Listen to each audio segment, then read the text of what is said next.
Deauville, c'est cette atmosphère quand il fait en même temps pas très chaud, mais qu'en même temps on s'en fout parce que on sait bien qu'en Normandie il fait pas toujours beau et que même s'il pleut c'est pas grave, on continue à jouer.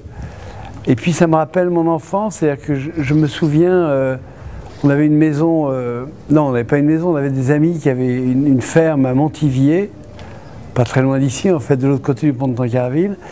Et la grande aventure quand j'étais petit, c'était de venir marcher sur les planches à Deauville.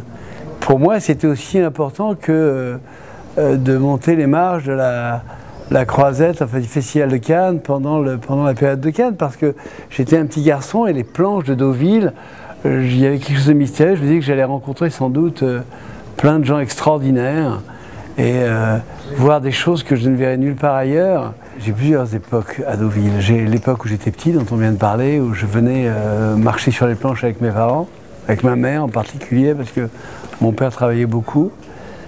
Et j'ai eu une deuxième époque qui est la période 18-19 ans, où j'ai rencontré Claude Lelouch, qui avait son manoir ici, qui venait d'acheter un manoir à Villers, et qui était déjà une star.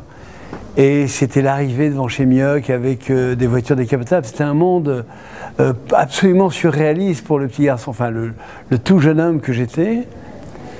Et puis ensuite, j'ai eu le Deauville de mes premières payes, j'ai envie de dire, où je venais avec des filles en week-end à essayer de chercher des hôtels pas trop chers, mais qui étaient sympas, c'était un peu le Deauville des premières amours, des endroits où on se cache, des endroits où on espère comme ça pendant 2-3 jours qu'il ne va pas trop faire beau, parce qu'on a envie de rester plutôt dans la chambre que d'être à l'extérieur. Donc voilà, c'était un peu ce Deauville-là, les vacances à 2 heures de Paris. Et puis après, ça a été le Deauville de l'amitié, des copains, des retrouvailles, des grandes tablées, toute une période comme ça dans les années 80, 90, où il y avait le festival de Deauville qui commençait, où on venait au mois de septembre parce que c'était mieux que de venir pendant la saison, il y avait moins de monde et puis l'arrière-saison est toujours belle comme on dit ici.